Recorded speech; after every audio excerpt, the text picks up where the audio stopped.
Bonjour à tout le monde. Une interview, un temps d'échange que vous attendiez. Vous me l'avez réclamé. On l'a retrouvé.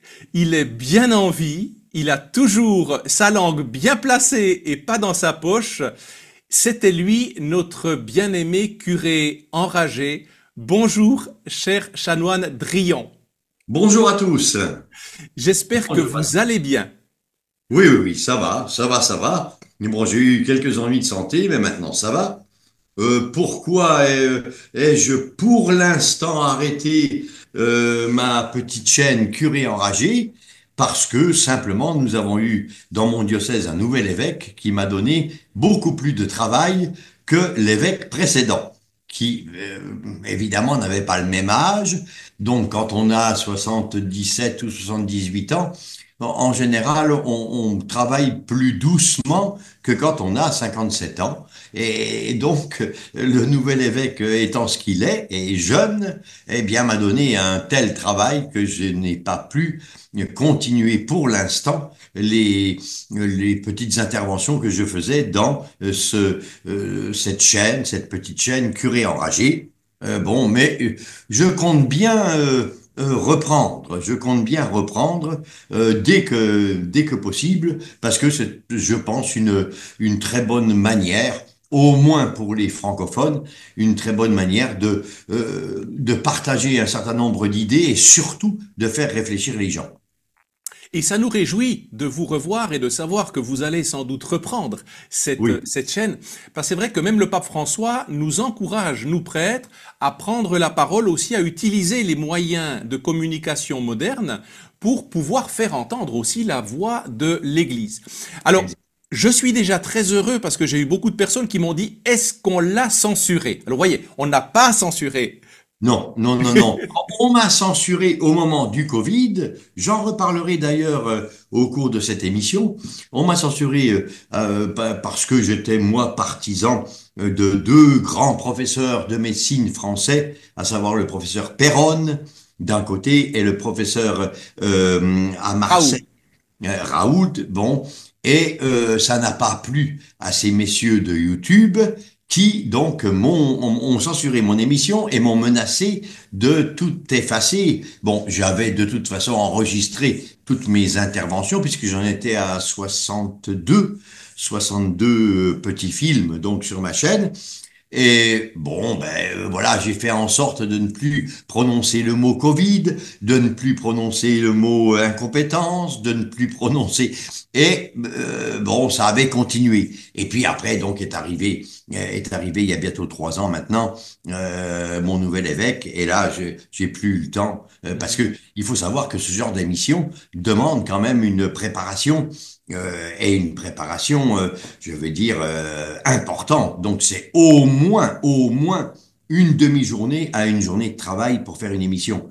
Et donc, eh ben, il faut les trouver, quoi. Il faut trouver le temps. Et Bien sûr, voilà. Et bien c'est sûr. ça qui explique ma disparition momentanée. Et merci de nous le rappeler. Comme il le dit très bien, notre chanoine Drian, notre curé enragé, il reviendra, il Oui, reviendra. oui, Et c'est oui. vrai qu'aujourd'hui, alors moi, ma propre expérience personnelle, et je l'avais déjà partagé plusieurs fois sur cette chaîne, mais comme on a régulièrement de nouveaux abonnés, je le rappelle. Donc c'était vraiment de pouvoir parler des sujets même qui fâchent. Sur cette chaîne, il n'y avait aucun sujet tabou. Le but aussi était de donner la parole à des personnes qui habituellement en sont privées, de traiter de sujets qui sont souvent traités d'une manière soit désinformée, soit dans une vision manichéiste ou binaire. Et je pense que le débat est beaucoup plus délicat que celui-là. Et j'ai eu la chance jusqu'à présent, dans un peu plus de 200 petites capsules que j'ai fait, j'en ai eu deux qui ont été censurées, et au même titre que vous, chers confrères, au même titre, voilà. Mais c'était Même en même temps, combat.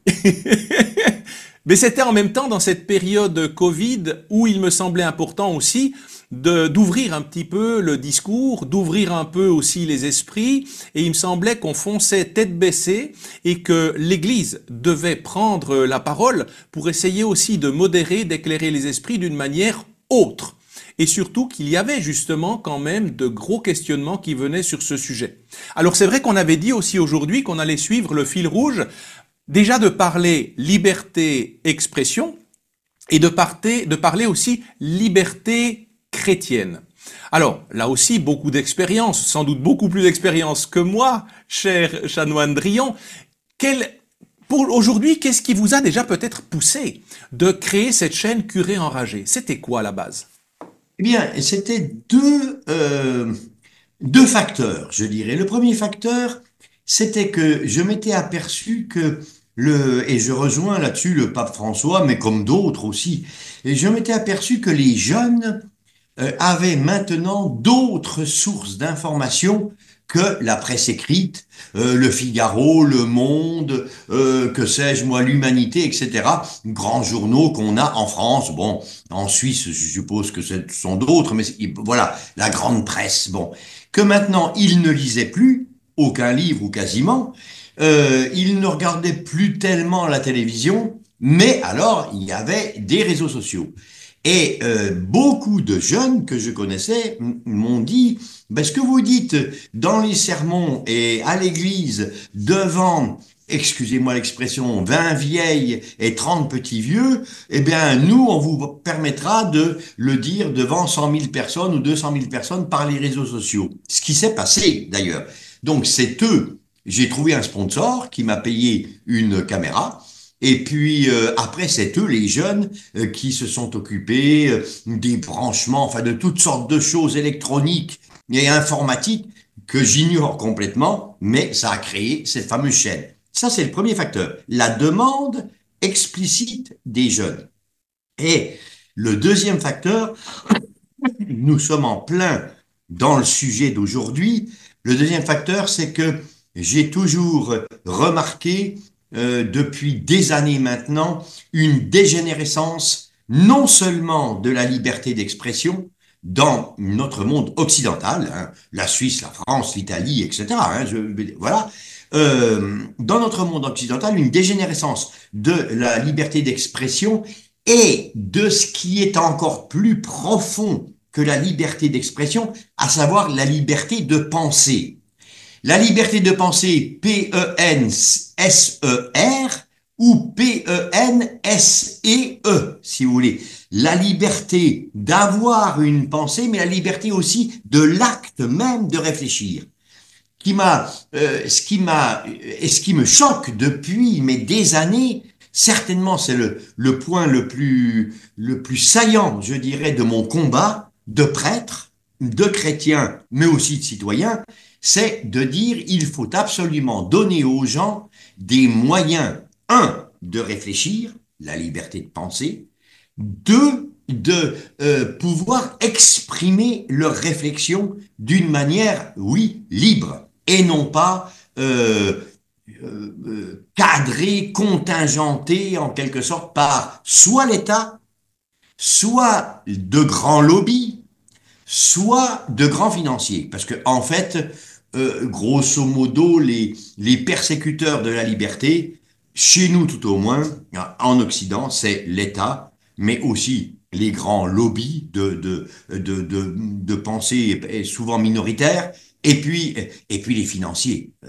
Alors, toute cette histoire d'Elon Musk, par exemple, monsieur les Américains qui a racheté tel ou tel moyen d'expression par Internet, etc., me semble extrêmement intéressante, quoi. Il y a quand même des gens, alors, on pense ce qu'on veut d'Elon Musk, on pense ce qu'on veut de son idéologie, ou peut-être pas son idéologie, mais tout au moins son comportement. Mais malgré tout, voilà quelqu'un qui dit, il y en a marre qu'on soit censuré. Moi, j'ai du fric, et le fric, je le mets dans des structures qui permettent aux gens de dire ce qu'ils veulent, quand ils veulent et comme ils veulent.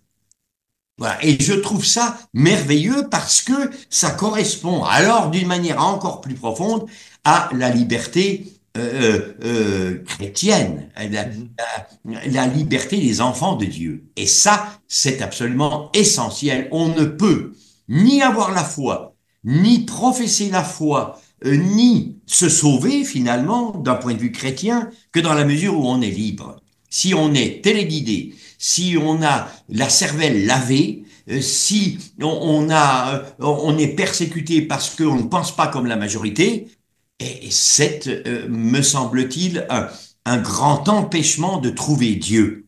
Dieu est libre, il nous a créés libres, et ça n'est que parce que on aide nos contemporains à retrouver cette liberté qu'ils pourront trouver Dieu. Voilà exactement, en résumé, disons, mes motivations. Est-ce que là aussi, quand on fait un constat, on peut dire politico-sociologique, on voit qu'il y a une minorité, souvent avec des gros moyens derrière, parce qu'il y a des intérêts aussi derrière, qui est très agissante, qui a pris en otage aussi même nos médias, qui persécute une grosse majorité qui se tait. Et aujourd'hui, il y a souvent une espèce d'autocensure. J'entends beaucoup de personnes, et des personnes aussi qui sont profondément catholiques, qui sont profondément chrétiennes, qui me disent, je pense tout à fait, selon ce qu'on est en train de partager ici, mais qui me disent, on ne peut pas parler de ça à l'extérieur, parce que tout de suite, on est extrême droitisé, diabolisé, parce que justement, on nous dit comment penser. Et machin. Oui, oui. Je pense que je dirais, à charge de nos contemporains, je pense que n'accorde pas assez d'importance à une des conséquences du péché originel dont nous sommes tous marqués, à savoir la fainéantise. C'est le grand philosophe Kierkegaard qui disait: les gens exigent la liberté d'expression pour compenser la liberté de penser qu'ils préfèrent éviter. Et je crois qu'il y a une espèce de fainéantise intellectuelle qui envahit un peu le monde contemporain et finalement qui pousse nos contemporains à adopter un prêt-à-penser, comme on adopte comment dire, des pantalons ou des chemises qui sont déjà faites et qui ne sont pas sur mesure, par facilité. Donc je crois que à charge pour nos contemporains et à nous de les inciter au contraire, il y a cette mollesse, cette fainéantise intellectuelle qui fait que bon, bah, puisque BFM TV ou bien Macron ou bien machin ou bien truc nous dit ceci, ben on le pense, on obéit, on est tranquille, on n'a rien à faire et on peut se prélasser dans une société de loisirs. Donc je pense que ça c'est le premier élément. Le deuxième élément dont vous avez parlé, à savoir l'autocensure, alors c'est très exactement finalement ce qui est le point d'arrivée d'une dictature de la pensée que nous subissons à l'heure actuelle, à savoir que il n'y a plus de chaîne en quelque sorte. Les gens se mettent en prison même sans qu'on leur mette de chaîne aux pieds ni aux mains. C'est eux-mêmes qui, parce qu'ils ne partagent pas l'opinion générale, parce qu'ils ne partagent pas le prêt-à-penser, parce qu'ils ne partagent pas ce qui est finalement l'opinion commune, vont se restreindre dans leur liberté d'exprimer ce qu'ils pensent. Et donc, il y a là aussi un véritable travail, je dirais, de courage, parce que finalement, tout ça est très chrétien aussi. Un chrétien, normalement, il est courageux. Et donc, s'il est courageux, voilà, il ne va pas hésiter à se lever dans une salle de parents d'élèves ou dans un meeting en disant non, je ne suis pas d'accord, non, on peut voir les choses autrement, etc. Donc, je crois qu'il y a là ces deux facteurs, la fainéantise intellectuelle d'une part, et d'autre part, je dirais un peu la peur qui empêche cette véritable liberté d'expression.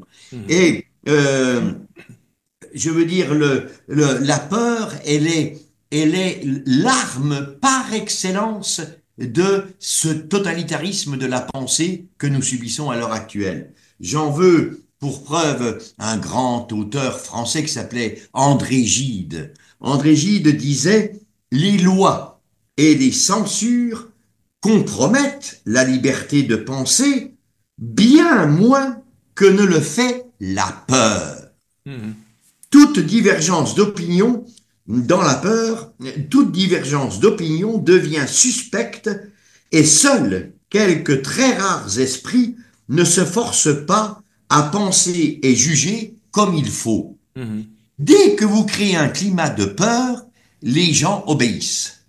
Et on l'a vu pour le Covid, au moins en France, mais je pense en Suisse ça a été presque pareil, mais en France, le confinement, les censures parce qu'on était d'un camp différent de la majorité des pharmaciens et des lobbies pharmaceutiques, etc., etc. Tout ça finalement montre à quel point la peur peut véritablement faire accepter aux gens non seulement de se défaire de leur liberté de pensée et d'expression, mais en même temps s'auto-censurer. Et c'est finalement ce que remarquent les philosophes, c'est que le fin du fin, c'est qu'il n'y ait même plus besoin de les contraindre, eux-mêmes se contraignent. Et alors, ça, c'est absolument, me semble-t-il, en tant que prêtre, anti-chrétien, Mhm. anti-catholique et anti-chrétien. Mhm. Euh, on a, chez les catholiques, on obéit, un jésuite, il obéit, normalement, il obéit au pape, oui, mais il lui dit ce qu'il pense. Et si le très Saint-Père dit des bêtises, un jésuite, s'il se respecte, il va dire très Saint-Père, j'obéis, mais vous dites une bêtise. Mhm. Et dans toute l'histoire de l'Église, ça a été ainsi. Donc, je veux dire par là, c'est éminemment chrétien que d'obéir certes à l'autorité quand elle est légitime, mais en même temps de penser ce qu'on pense. Voilà. Et je pense, enfin, me semble-t-il, dans notre monde, c'est surtout ça qu'il faut restaurer, la liberté de penser ce qu'on pense. Mhm. Alors, ça peut aller jusqu'à une certaine offense. La liberté d'expression, me semble-t-il, comme dit une dame qui s'appelle Pellerin, Fleur Pellerin, elle dit, la liberté d'expression peut être une liberté d'offenser. Alors, bien sûr que le critère fondamental, me semble-t-il, en tant que chrétien, de la liberté d'expression, c'est la charité. Mais la charité ne veut pas dire et ne consiste pas à dire à quelqu'un qui se trompe, écoutez, très cher ami, vous êtes mon frère, vous avez raison. Non, on peut très bien dire avec charité un certain nombre de choses qui qui vont à l'encontre du politiquement correct ou bien simplement de l'affirmation, de l'expression qu'un autre fait sur telle et telle chose. Donc, me semble-t-il, le fait de dire oui, un chrétien doit faire très attention, il doit prendre une espèce de langue de bois par miséricorde et charité envers son prochain qui dit une bêtise, je ne pense pas. Je pense que c'est, comme le dit Saint Jean, la vérité qui rend libre. Si la vérité, elle rend libre, alors le chrétien doit dire la vérité et doit combattre l'erreur. Ce que disait Saint Augustin d'ailleurs, toute la tradition augustinienne, c'est cela, c'est combattre l'erreur. Parce que l'erreur est un, comment dire, finalement un empêchement à la communion avec Dieu. Mhm. Et donc, il est certain qu'il faut combattre l'erreur. Et ça, nul n'y échappe. Enfin, je veux dire, tout chrétien qui se respecte, quel que soit son niveau intellectuel, quel que soit, je sais pas, son métier, sa formation, et ce qui est vrai, ce qui est faux est faux. Que votre oui soit oui, que votre non soit non. Tout le reste vient du mauvais. Et donc, cette pression que l'on fait maintenant subir à nos sociétés est véritablement anti-chrétienne. Alors, ce qu'il y a je dirais, de commode, c'est que c'est pas seulement anti-chrétien, mais anti-social. Je veux dire, un pays où les gens ne pensent plus, où les gens ne sont que des producteurs ou des consommateurs, et où finalement ne règne que l'empire du profit, et non pas de la vérité, c'est sûr que ça devient une société totalitaire, dictatoriale, et finalement pour le malheur des gens. Oui, et ça nous fait quand même beaucoup réfléchir parce que je repensais à tout votre développement maintenant d'argumentaire, je repensais à l'expérience de Milgram, donc la force d'une autorité qui nous empêche de fonctionner par moi-même, par nous-mêmes, la force également des personnes environnantes qui nous poussent à un moment donné à nous dénigrer dans notre façon de penser. Je pensais à l'expérience de Solomon H aussi, l'expérience de la conformité du groupe, hein, pour finir de devenir un mouton parmi les moutons et de ne plus oser dire je ne vais pas contrer cette idée-là, même si je suis sûr que c'est la bonne, parce que j'ai peur du rejet, j'ai peur de la marginalisation, j'ai peur de l'ostracisation. Et aujourd'hui, c'est vrai que c'est très simple quand on voit dans certains médias de masse, c'est qu'ils convoquent des oppositions qui en fait ne s'opposent qu'en surface. Mais l'opposition en profondeur avec des arguments qui permettraient, je dirais, de déconstruire, de mettre tout en lumière, souvent cette supercherie, on la laisse bien de côté parce qu'elle sent mauvais. Et donc automatiquement, on va dire celle-ci, vous ne la laissez même pas parler. Et je trouve que ça, c'est une véritable, vous le disiez, dictature de la pensée. Et aujourd'hui, c'est là, me semble-t-il, que l'Église a un rôle particulier à jouer, parce que quand on discute avec des jeunes, les jeunes, ils ne sont pas formatés dans cette ambiance-là. Eux, ils arrivent vierges de toute cette contamination et ils ont envie à nouveau de se rattacher à la racine, de se rattacher à la saine tradition, de se rattacher à ces valeurs qui ne passent pas. Et donc, eux, quand on leur parle de wokisme, et là aussi, quand on nous dit ne revenez surtout pas en arrière. Alors moi, je dis en général, vous savez, si on se trompe de chemin, moi, je préfère quand même rebrousser chemin avant d'avoir le nez dans le mur ou les pieds dans le ravin.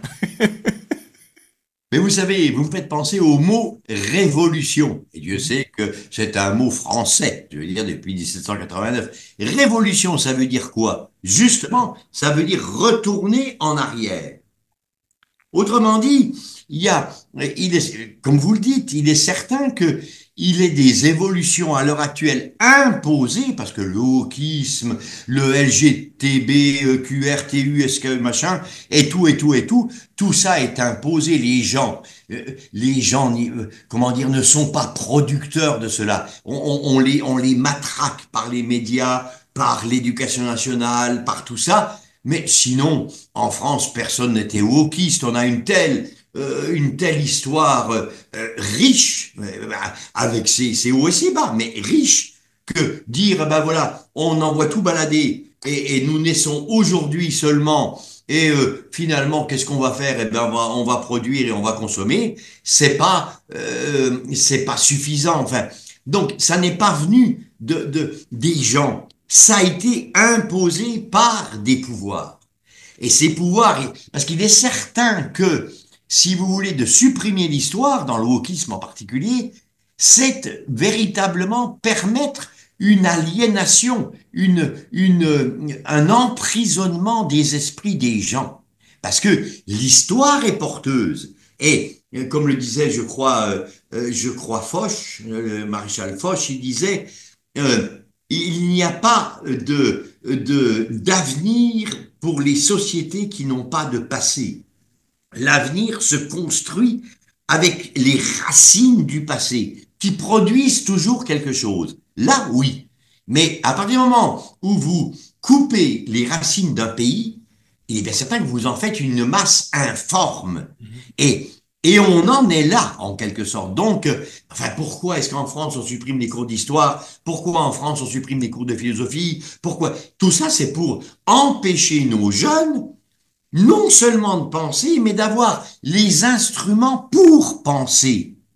Et tant que vous ne donnez pas un substrat, en particulier l'histoire, et l'histoire que ce soit de la philosophie ou l'histoire générale, eh bien, les jeunes sont démunis. Comment voulez-vous qu'ils construisent quelque chose sans base? Et le christianisme est pétri de cela. On ne peut pas comprendre correctement le Nouveau Testament si on n'a pas l'Ancien Testament. Enfin, et voilà, pourquoi le Christ est-il mort? Si vous savez pas qu'il y a le péché originel, à quoi ça sert qu'il meurt? C'est complètement idiot. Donc, je veux dire, voilà, le Christ sauveur. Ah oui, mais sauveur de quoi? Et si vous n'apprenez pas ce qui s'est passé avant, vous ne comprenez rien. Eh bien, là, je dirais, c'est pareil. Là encore, c'est une dictature de l'esprit.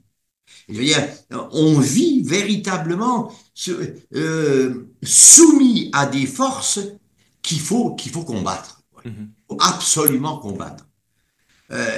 Et ça, je dirais, c'est, me semble-t-il, une des tâches primordiales des chrétiens un peu éclairés, des chrétiens un peu formés. C'est justement d'instiller dans la population les réflexes de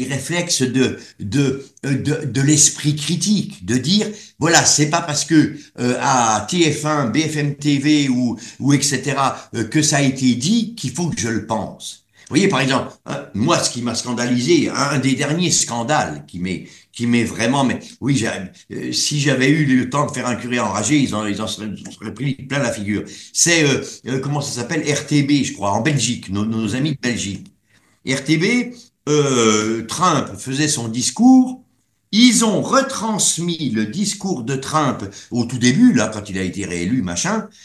Ils l'ont retransmis avec un léger différé pour, si jamais, censurer les passages soi-disant racistes contre LGTBQR, machin, etc., etc., qu'aurait pu dire Trump.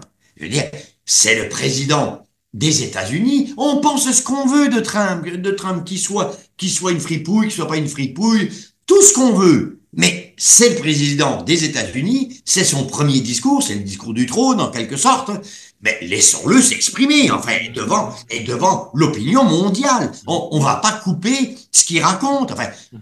mais je trouve, de la part des Belges, de la télévision belge, c'est une des plus grandes hontes qu'on ait vues de la part de journalistes. Mhm. C'est dire, ah voilà, on transmet le discours, mais en différé, parce que comme ça me permet de couper. Mais c'est lamentable, mais même si ça avait été Hitler, je veux dire, c'est pareil. Hitler avait le droit de s'exprimer, ses opposants avaient le droit de s'exprimer, et puis voilà, et puis les gens se font une opinion. Mais je veux dire, enfin, euh, finalement, arriver à un tel irrespect et de celui qui parle et de ceux qui écoutent me semble catastrophique, inadmissible et véritablement à combattre. Mhm. Je vois que vous n'avez pas perdu de votre verve. Et je pense que ça, c'est important aujourd'hui.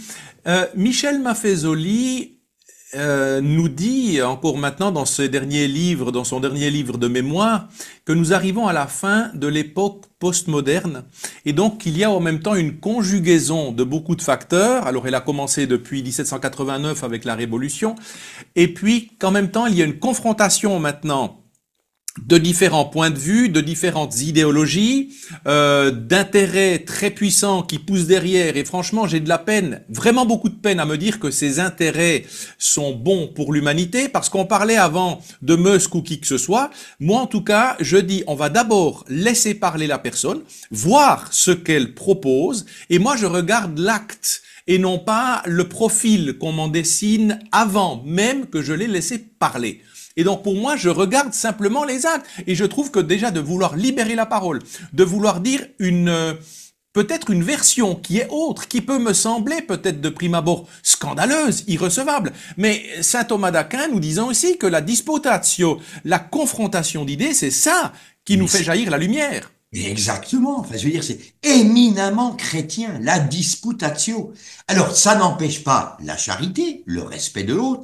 Donc, c'est vrai que probablement dans certains discours, etc., on pourrait demander aux gens d'être plus polis. Ça, d'accord. D'être plus, comment dire, plus conviviaux. Oui, parce qu'il y a quelquefois des insultes, il y a quelquefois des choses blessantes, alors qu'on pourrait dire les mêmes idées sans être violent, je dirais à la rigueur qu'il y ait ça comme une certaine limite. Mais après, moi je ne comprends pas, je veux dire, quand on nous dit, ah voilà, je sais pas moi, l'histoire du peuple juif, ah ben il y a telle et telle chose, on est révisionniste, ça ne peut pas aller. Mais si des historiens, je dirais de toute bonne foi, veulent être révisionnistes, qu'ils donnent leur thèse, qu'on les contredise, et à ce moment-là, jaillira la lumière. Mais je veux dire, c'est absolument lamentable qu'il n'y ait pas dans nos médias le principe du contradictoire.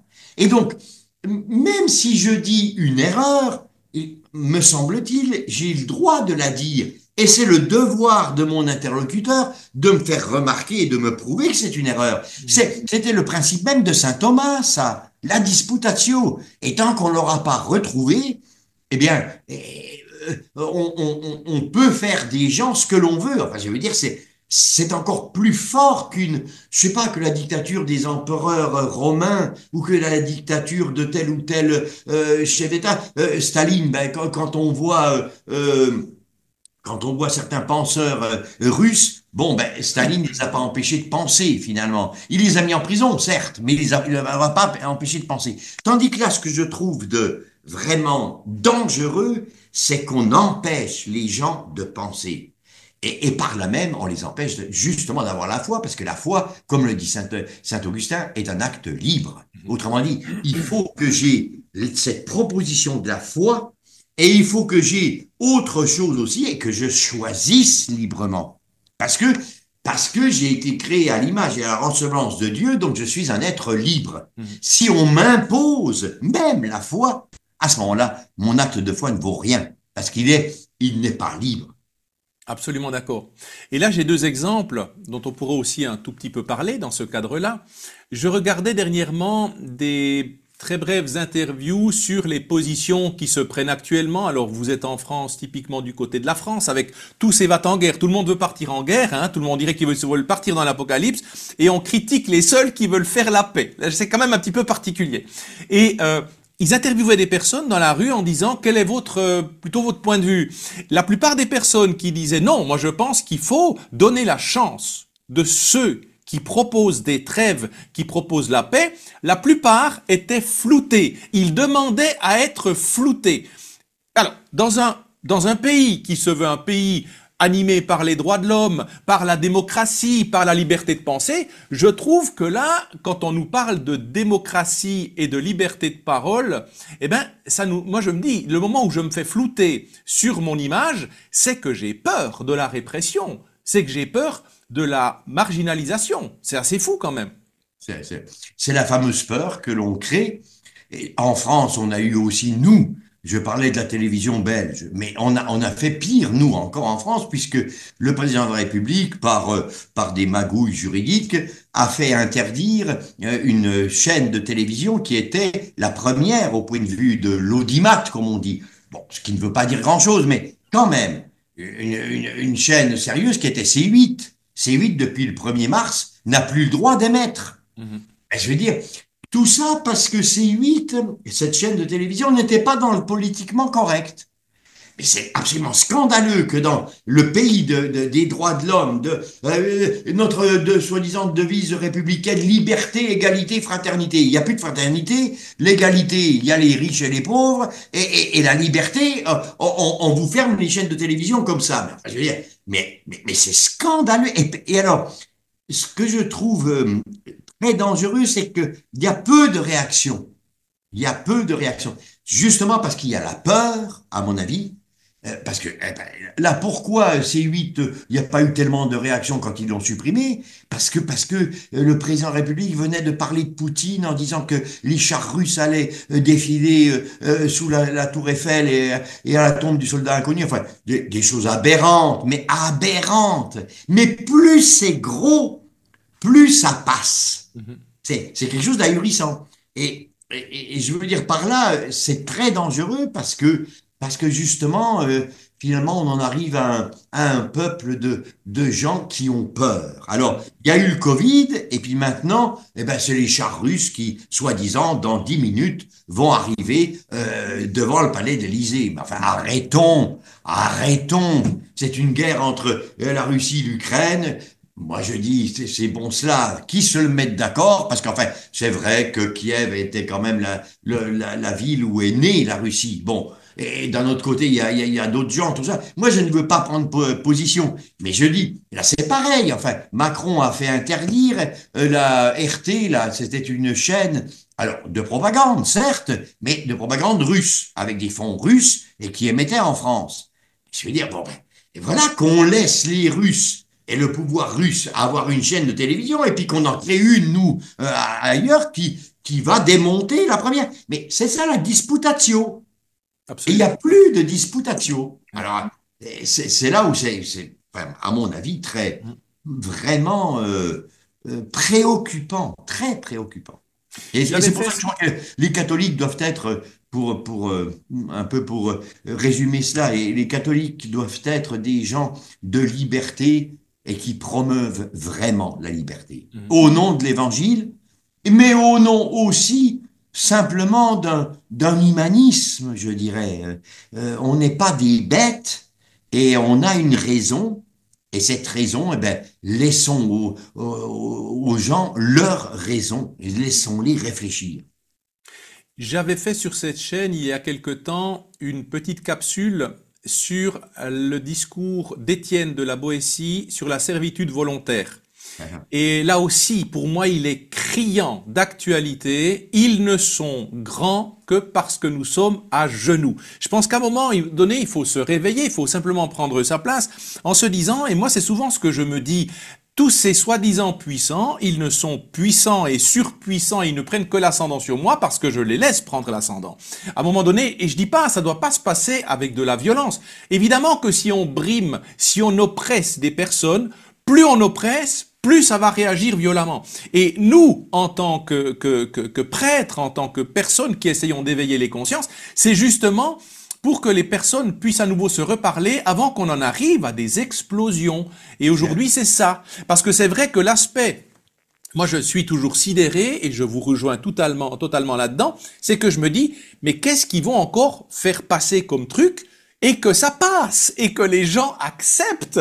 Et je me dis, mais c'est pas possible. Si on savait un tant soit peu des connaissances géostratégiques, géopolitiques, sociales, philosophiques, théologiques, on se dirait, écoutez, on va vous laisser parler où vous voulez, mais en tout cas, on vous donne plus de pouvoir. Parce que ce que vous faites là, c'est quelque chose non seulement de tyrannique, mais c'est d'absurde. On est dans l'absurdité la plus totale. Mais en plus, ces gens-là, ils ont les manettes. Ils sont aux commandes. Et c'est eux qui asservissent, qui monopolisent toute la vie et qui mettent en jeu la vie des personnes. Et moi, je me dis à ce moment-là, c'est là où je me dis stop. Et j'avais peut-être une dernière question, parce qu'on pourrait parler des heures avec vous, cher Chanoine Briand. Et peut-être que sur une autre thématique, peut-être qu'on aura d'autres entretiens. En tout cas, ça me réjouirait. Mais on a vu, et je pense que c'est réjouissant, des statistiques l'année dernière sur des demandes de catéchuménat en très grande augmentation. On a vu des participations aux célébrations des mercredis des cendres en très forte augmentation. Et nous aussi. Et des jeunes. Oui, Et des jeunes.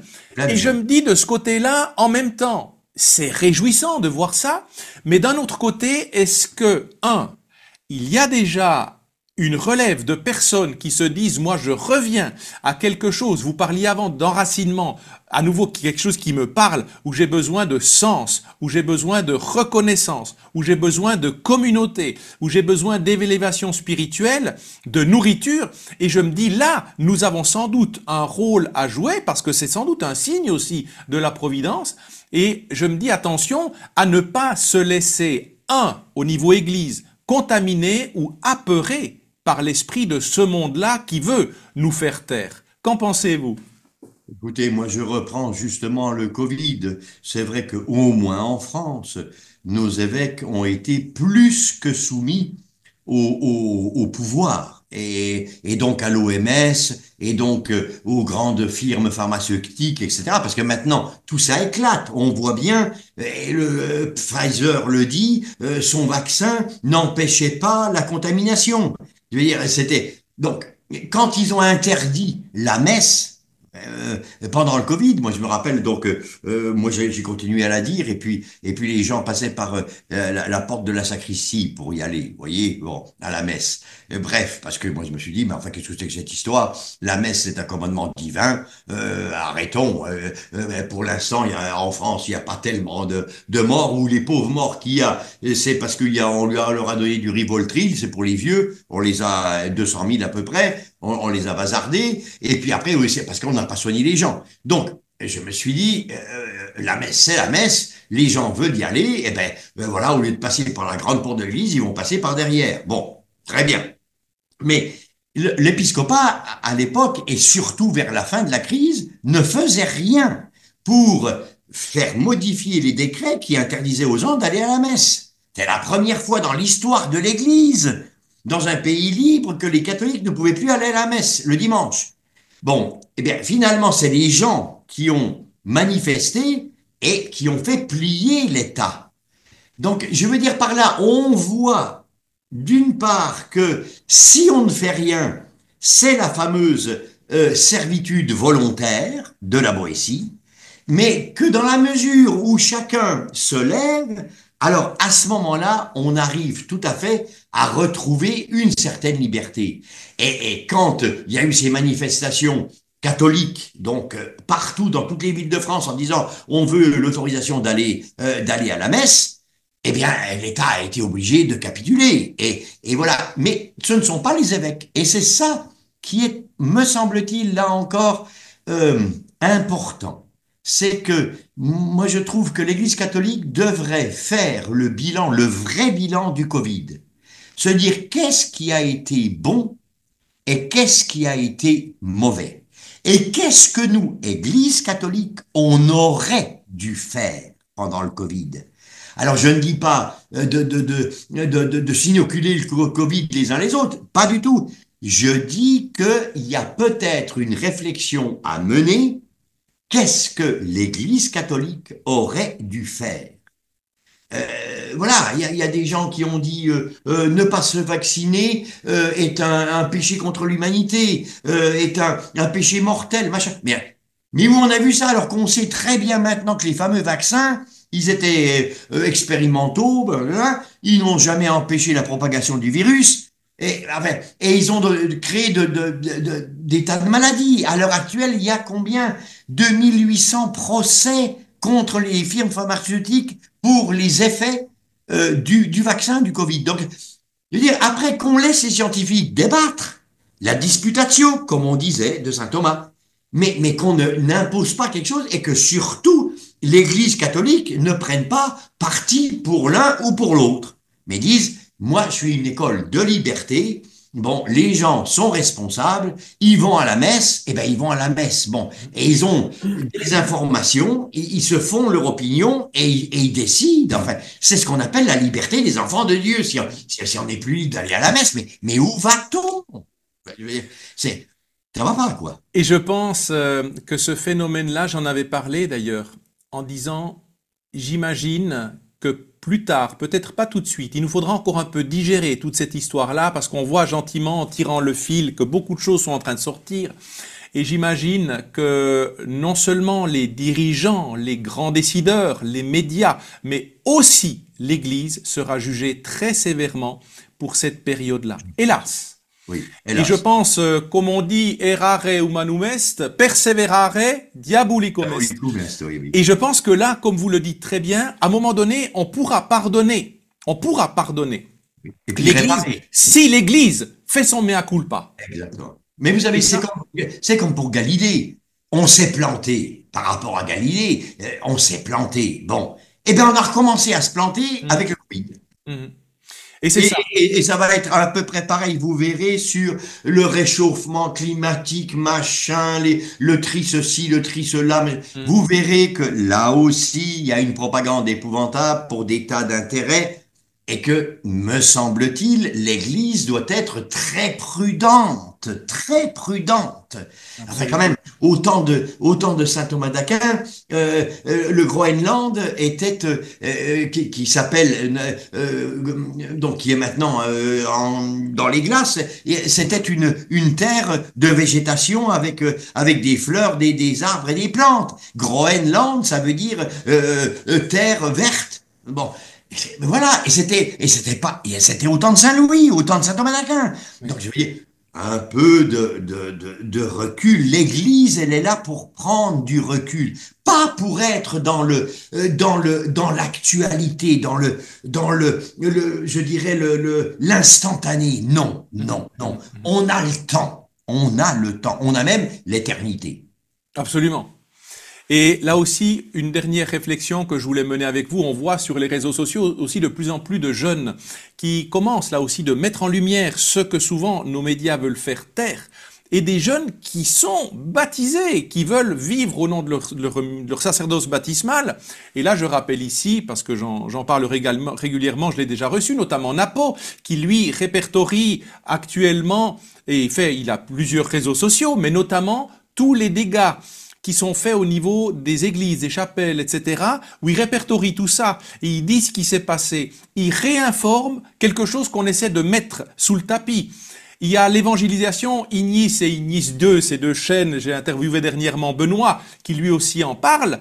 Il y a le petit messager de Marie aussi, j'aurai un message prochainement. Tout disciple aussi, une chaîne de deux jeunes qui sont en train, au nom de leur foi, de reparler. Et je me dis, l'Église, c'est aussi ces nouveaux baptisés qui pousse en avant et qui sans doute nous réchauffe parce que, alors bon, je suis pas encore très vieux, mais malgré tout, j'ai des fois l'impression qu'on se base un peu sur des acquis, on veut pas trop faire de vagues, et aujourd'hui je vois ces jeunes, on critique souvent ces jeunes qui deviennent des brûlants. On le disait tout à l'heure, que ton oui soit oui, que ton non soit non, et on sait que Dieu vaut mille et tiède.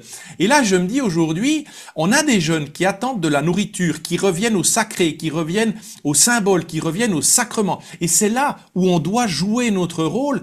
Et hélas, ces jeunes, parfois on les éloigne, ils partent même des fois dans des mouvements traditionnalistes, parce que justement, on s'est tellement rapproché de l'esprit du monde qu'ils disent, mais moi je veux que l'Église n'ait pas le message de l'esprit du monde, mais un message qui ne passe pas. Et voyez, pour le Covid, il faut dire ce qui est, me semble-t-il, mais ça c'est mon opinion personnelle, on a raté le coche. Le bon Dieu nous avait donné pendant le Covid la possibilité pour l'Église d'être maîtresse de liberté. Et on l'a pas totalement exprimé, ça. Et c'est dommage parce que les jeunes nous attendaient là-dessus. Si l'Église s'était levée en disant qu'est-ce que c'est, attendez, machin, et qu'on ait eu quand même justement un débat contradictoire, une disputatio, encouragée par l'Église, ça, me semble-t-il, ça aurait fait changer le regard de bien des jeunes sur notre divine institution. Cher chanoine Drillon, c'était pratiquement, on est bientôt pratiquement à 1 heure d'échange ensemble et on pourrait continuer encore des heures. Mais c'était, je pense, non seulement à nouveau un très beau temps d'échange parce que vous m'avez aussi inspiré quand j'ai commencé à être sur ma chaîne YouTube, vous m'avez inspiré par rapport à vos prises de position, ces bons coups de gueule qui de temps en temps nous font du bien parce qu'ils nous permettent justement d'exprimer, d'entendre et de décompresser une frustration qui s'accumulait. Et ça, je pense qu'on doit vous dire, et je vous le dirai aussi en commentaire, vous qui nous suivez, vraiment un grand merci pour cet échange. J'espère non seulement que ce sera pas forcément le dernier, parce que j'imagine que la thématique et les thèmes actuellement, pour pouvoir disserter là-dessus, vraiment foisonnent actuellement, chaque jour à son lot de nouvelles sidérations, mais aussi de reprendre votre activité sur votre chaîne. Je le souhaite en tout cas, vraiment. Oui. Et je vous laisse le mot de la fin, cher chanoine Drillon, cher curé enragé. Eh ben, le curé enragé vous dit que normalement, dès que j'aurai repris un petit peu mon activité de curé enragé, je vais moi-même interviewer le professeur Raoult, parce que je connais très bien sa femme depuis 30 ans. Et donc, j'ai mes entrées un petit peu, et je pense que, eh ben, ça va être chaud. Et ça va être très bien. On n'en attend pas moins de votre part. Bonne journée, bonne continuation à vous tous. Merci beaucoup de cette interview, et à très bientôt. Merci beaucoup, cher chanoine Drillon. Le meilleur à vous, plein succès, et nous restons bien sûr en union de prière. Et à vous tous, n'hésitez pas à mettre vos commentaires. J'imagine que le chanoine Drillon va regarder aussi les commentaires, peut-être y répondre personnellement s'il a un peu de temps. Et comme d'habitude, que celui qui a des oreilles entende.